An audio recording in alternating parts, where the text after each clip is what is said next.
Hello, ladies and gentlemen. Welcome back to channel Y.O.B. It's your host, Joshua Solomon. Today, I'm doing a review for Love Lies Bleeding.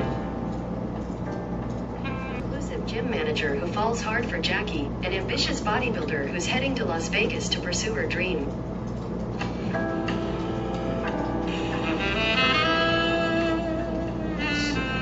Yeah, if you didn't hear the first part of that, it said Lou is a reclusive gym manager who falls in love. Oh, who falls hard for Jackie, an ambitious bodybuilder who is heading to Las Vegas to pursue her dream. Their love soon leads to violence as they get pulled deep into the web of Lou's criminal family. This movie is directed by Rose Glass, and the cast is starring Kristen Stewart as Lou, Katie M. O'Brien as Jackie, Anna Barley Shinakov,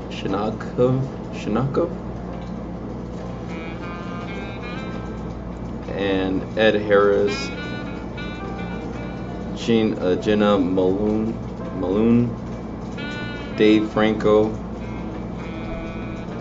and that's the cast. I saw this movie way back in March. This is a late review. I really liked this movie. My first thoughts would be that I found it very immersive, and it had great atmosphere. I think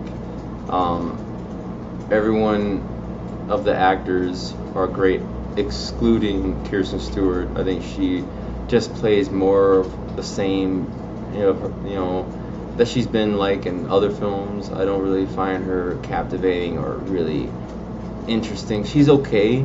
She's good in the role. I think that's her best role, honestly, that she's played. But it's nothing to really write home about. I think it's just more of the same. It's no different between her and this movie than in like The Runaways or Twilight. It's kind of like she's been the same, for years. But one of my favorite actresses is the co-star actress, who I really think is like the best, or is like the main, is really the most exciting character and performance in the movie. Katie M. O'Brien. I thought she was great. I really liked her performance. I found her believable, authentic, and I thought that she has a certain look and screen presence about her that would have be great to, and I know she did Ant-Man, Quantumania. She should have played in She-Hulk, or she should have played as Wonder Woman. I think she has this Amazonian look to her that would be great if she was in a superhero film. I really looking forward to seeing what she does in the future with her film career. Anna Barry Shinakov. She was good as Daisy. I thought she was better than Kirsten Stewart, honestly. I think she just had more screen presence. She was like rivaling Katie M. O'Brien as Jackie. And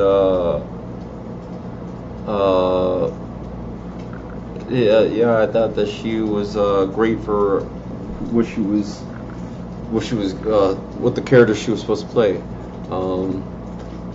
Don't mind me, I'm just eating my dinner. Made some pasta with potatoes and onions and stuff.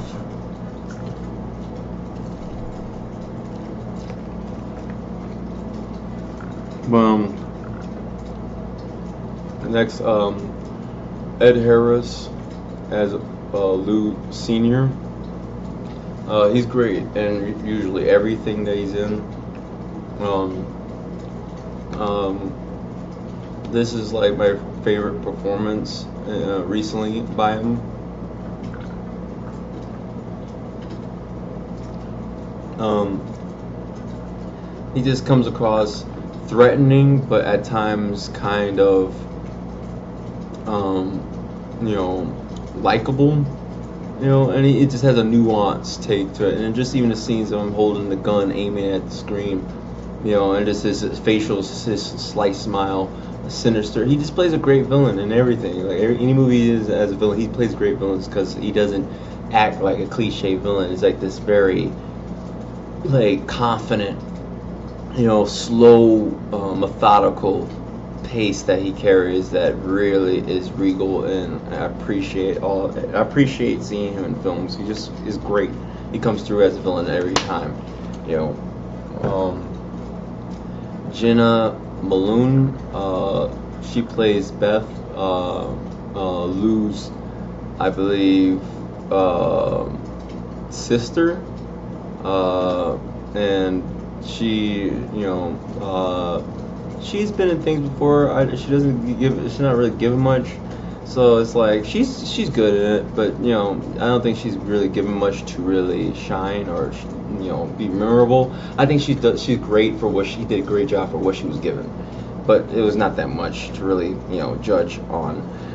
Dave Franco, I actually liked his performance. I think the little bit he was given, I think he kind of shined, and I think he's just a creative person. He did that that Aaron B and B movie a little while ago that he directed it, and he featured in it as the killer, and I think he was great in that. Yeah, Dave Franco plays JJ, by the way. But yeah, he was great as as that character.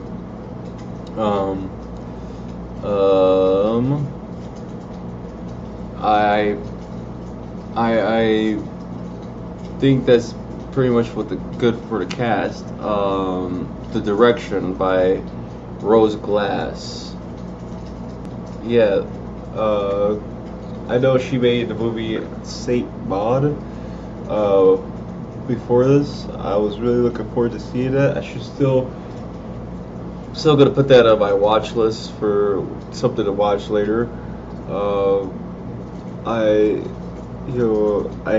was impressed by her direction with this.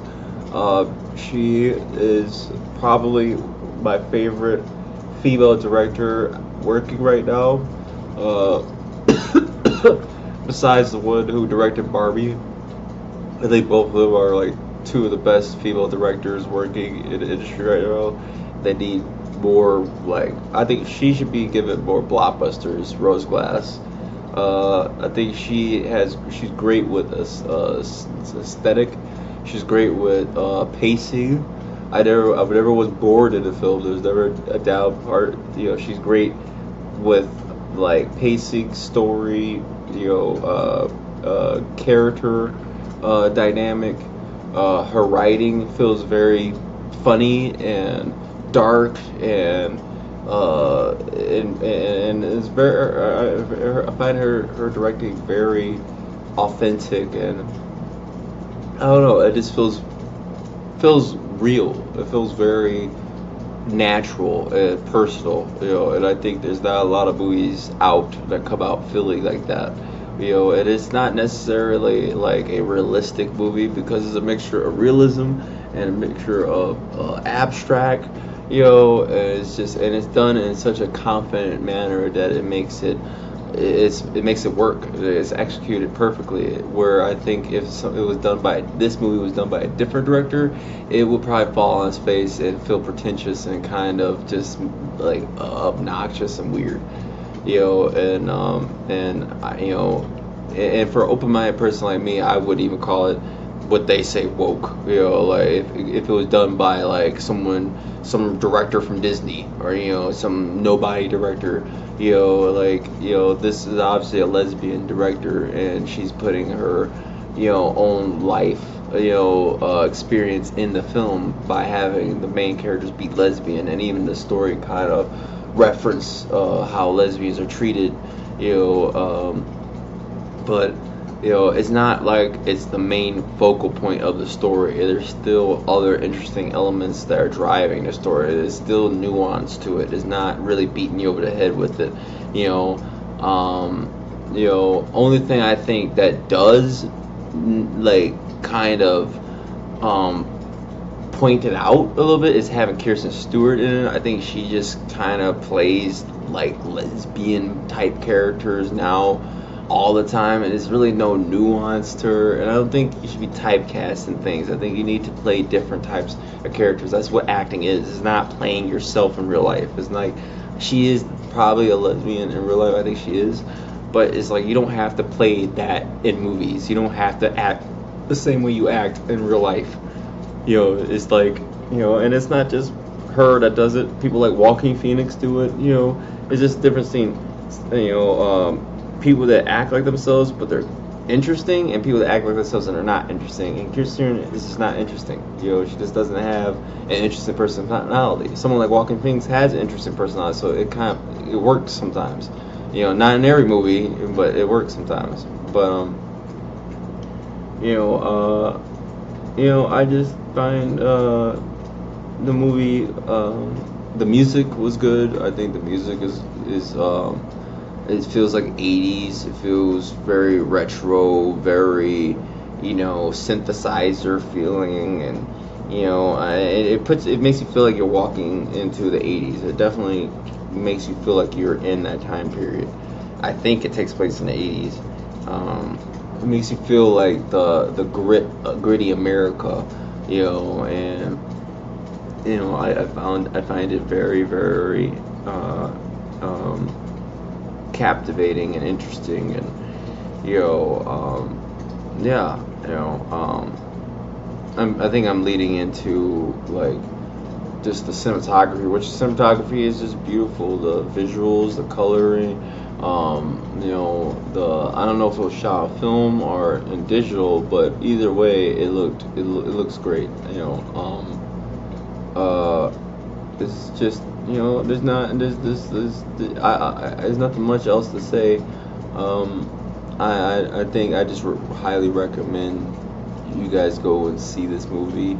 It's a definite watch for me. It's one of my favorite movies of the year. It's going to most likely be on my top 10 films of the year. I highly recommend you guys go check it out. If I had to rank this film, it would be 10 out of 10. I think it's a perfect film, even with Kirsten Stewart as the protagonist and as the main lead. Not really giving a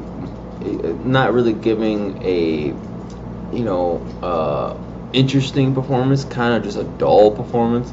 She still is passable, and it still doesn't really hinder the film. She's not really bothering me. It's just I feel like she should have. It's like the character had way more potential to be more interesting than what she gave it, but it doesn't bring the story down. I think she did good enough to kind of just let it pass slide. Whereas like I don't really mind. It's only if I'm really looking for a good performance from her that I'll get irritated. But if I'm appreciating the whole film, I'm just gonna let it slide. But let me know what you guys think about Love Lies Bleeding in the comments below. If you like it, you don't like it. I'm really interested in finding out. If you want to stick around and watch more videos with me, or be notified whenever I release another video, hit the subscribe button. It helps. As always, may the force be with you. Peace and out.